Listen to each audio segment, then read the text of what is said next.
दोस्तों, बीजेपी के लोकसभा चुनाव में कई राज्यों में हार और बहुमत से दूर होने का जख्म अभी भरा भी नहीं था कि उपचुनाव के आज आए नतीजों ने उसके लिए भयानक दुर्गति वाली स्थिति पैदा कर दी है। बीजेपी की कई राज्यों में इतनी बुरी हालत हुई है जिससे पता चलता है कि बीजेपी की क्या स्थिति उन राज्यों में है। दोस्तों, 13 विधानसभा सीटों पर उपचुनाव के कुछ के रिजल्ट्स आ गए और कुछ के शुरुआती रुझान आ गए, लेकिन ये शुरुआती रुझान और रिजल्ट साफ तौर पर बताते हैं कि इंडिया गठबंधन का जलवा जारी है और बीजेपी जबरदस्त तरीके से बैकफुट पे है।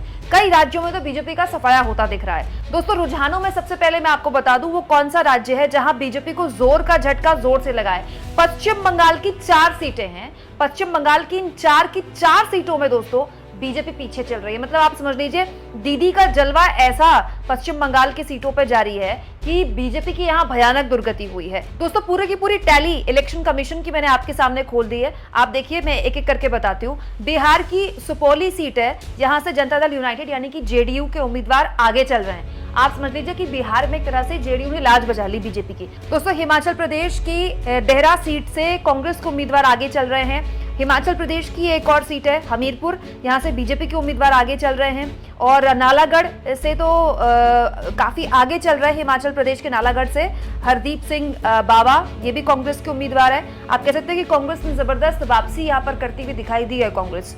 मध्य प्रदेश में तो खेल हो गया दोस्तों। मध्य प्रदेश जहां अभी कुछ महीने पहले बीजेपी ने प्रचंड बहुमत की सरकार बनाई है, वहां की एक सीट है अमरवाड़ा, यहाँ कांग्रेस के उम्मीदवार आगे चल रहे हैं। सोचिए, मध्य प्रदेश जहां क्लीन स्वीप की है अभी लोकसभा चुनाव में, सारी की सारी सीटें बीजेपी ने जीती है, वहां से कांग्रेस के उम्मीदवार आगे चल रहे हैं। आम आदमी पार्टी ने पंजाब की जालंधर सीट पे कब्जा जमा लिया है। इसके अलावा तमिलनाडु से डीएमके के उम्मीदवार विक्रवांडी सीट से आगे चल रहे हैं। इसके अलावा एक और झटका बीजेपी को बहुत जोर का लगा है दोस्तों। अयोध्या के बाद एक और धार्मिक नगरी जिसे कहा जाता है बद्रीनाथ, जिसमें दुनिया भर से श्रद्धालु आते हैं, वहां भी कांग्रेस पार्टी आगे चल रही है। बद्रीनाथ में, उत्तराखंड की बद्रीनाथ सीट में भी कांग्रेस पार्टी आगे चल रही है। इसके अलावा दोस्तों उत्तराखंड की मैंगलोर सीट है, यहां से भी कांग्रेस पार्टी के उम्मीदवार आगे चल रहे हैं। ये उत्तराखंड वो राज्य है जहां बीजेपी ने बढ़िया परफॉर्म किया है लोकसभा चुनाव में और बीजेपी की ही सरकार है। इसके अलावा दोस्तों पश्चिम बंगाल के रायगंज से, ये तो मैं बता ही चुकी हूँ, पश्चिम बंगाल की 4 सीटों से